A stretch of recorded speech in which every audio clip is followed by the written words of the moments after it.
Having qualified alongside his title rival Lewis Hamilton, Sebastian Vettel's Canadian Grand Prix was quickly turned on its head when Max Verstappen chopped in front of him at the first corner and damaged his front wing. Crucially, neither Vettel, who was running fourth, nor Ferrari were aware of the damage. So when the safety car was deployed on lap 1 after the crash involving Sainz, Grosjean and Massa, the Italian team missed the opportunity to make what would have been essentially a free pit stop. Instead, it would take Vettel losing another chunk of front wing at the restart before Ferrari finally called the German into the pits for a nose change. But not until lap 6. When he re-emerged, Vettel was a distant 18th, while Hamilton, leading comfortably up front, was in line to move level with him in the championship. The question now was how Vettel would respond. The answer was decisively. Over the next 44 laps, the German reeled off a string of passes to move himself back into 6th, and when he pitted for the second time on lap 49, he did so with the hope that his fresh tyres would give him a shot at an unlikely podium. You think we will get them at the end?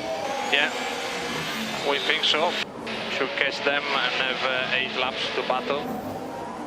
Vettel in 7th quickly closed on teammate Raikkonen before passing the Finn on lap 61 when brake problems saw him miss the apex at the final chicane.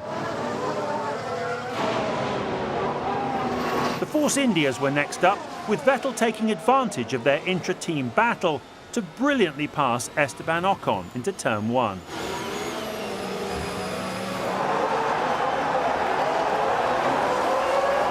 Before following it up with an overtake on Sergio Perez 2 laps later. Despite his best efforts, Vettel ran out of time to catch Red Bull's Daniel Ricciardo for 3rd. But in limiting his losses to Hamilton to just 13 points, there was no doubt that this was a brilliant recovery drive, and one that could prove crucial later on in the season. You drove beautifully from the back, but that second stop, ultimately, did you think that was a bit of a risk, or were you confident in the team's numbers? No, I was confident, and arguably I should have pitted a bit sooner. I think Kimi had a better read and better call. We lost a bit, but I thought, I wanted to get close and get a bit of a sniff to the cars in front, and I thought maybe I can get past. But at that point, my tires were the oldest of the field, and didn't make it easier. So we decided to try something which worked at the end, but probably a lap. A couple of laps, it could have been a podium, right? One more.